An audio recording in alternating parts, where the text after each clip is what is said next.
Hello बच्चों, कैसे हो। माय नेम इज़ आमिर और आज मैं फिर से हाजिर हूँ आप लोगों के साथ एसएचएम का लेक्चर नंबर 4 पढ़ने के लिए। तो लेक्चर नंबर 3 तक हमने पढ़ा था वेलोसिटी ऑफ ऑसिलेटिंग पार्टिकल। इससे पहले हमने पढ़ा हुआ है displacement of oscillating particle, right. आज हम लोग एक्सेलरेशन को अच्छे से समझते हैं कि जो ऑसिलेटिंग पार्टिकल होता है उसका एक्सेलरेशन क्या होता है और एक्सेलरेशन का क्या रोल है, right. So the topic is acceleration acceleration of oscillating particle. जो पार्टिकल एसएचएम कर रहा है उसी का हमें एक्सेलरेशन निकालना। और एक्सेलरेशन के बारे में हमने पहले भी बात किया था कि ये जो एक्सेलरेशन होता है वो एक्चुअली रीस्टोरिंग एक्सेलरेशन होता है। जब भी पार्टिकल मीन से एक्सट्रीम जाता है तो एक्सट्रीम में वापस लाने मीन में वापस लाने के लिए जो एक्सेलरेशन लगता है, जो फोर्स लगता है, उसका बहुत बड़ा रोल है और उसी की वजह से ये एसएचएम पॉसिबल है, अदरवाइज नहीं हो पाता, राइट। अगर आप ऊपर गए, किसी बॉल को ऊपर फेंका, ये वापस तभी आता है जब नीचे वो रिस्टोरिंग फोर्स लग रहा है, राइट। नहीं तो वो आता ही नहीं। ऑलराइट, तो हम लोग एक्सेलरेशन ऑफ ऑसिलेटिंग पार्टिकल में बात करने वाले। जब हम वेलोसिटी पढ़े थे ऑसिलेटिंग पार्टिकल का, तो वेलोसिटी हमने पढ़ा था एक v is equal to omega under root A square minus Y square. ये पढ़ा था, आपको याद होगा।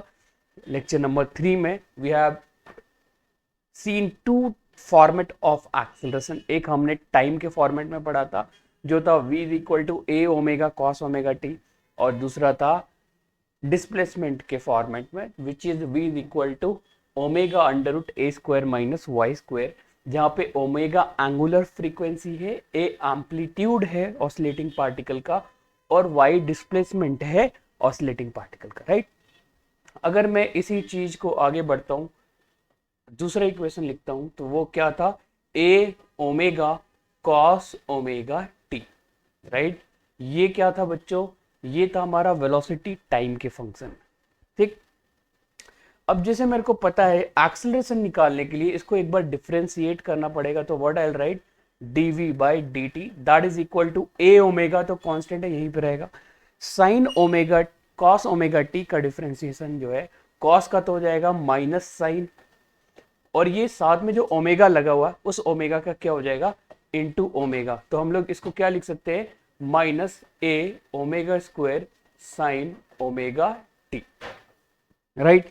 ये हमारा क्या हो गया, ये हो गया dv by D t which is acceleration of oscillating particle in the function of time. But ज्यादा जो इसका यूज है वो डिस्प्लेसमेंट वाले फॉर्मेट पर ज्यादा यूज होता है उसका। तो डिस्प्लेसमेंट था क्या यार, याद है हम लोग फर्स्ट क्लास में पढ़े थे displacement, y is equal to A sine omega T.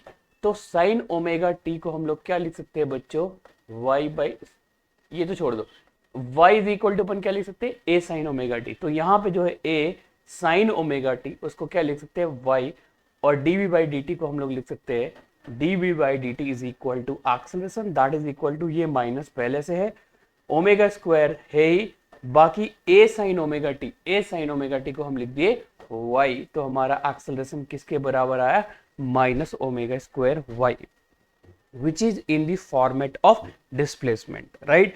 तो हमने एक्सेलरेशन का दो फॉर्मेट देखा, एक टाइम के फंक्शन में which is minus A omega square sine omega T, दूसरा डिस्प्लेसमेंट के फंक्शन में which is minus A omega square Y, ठीक। तो ये हो गया एक्सेलरेशन किसी भी डिस्प्लेसमेंट पे या एक्सेलरेशन किसी भी टाइम पे।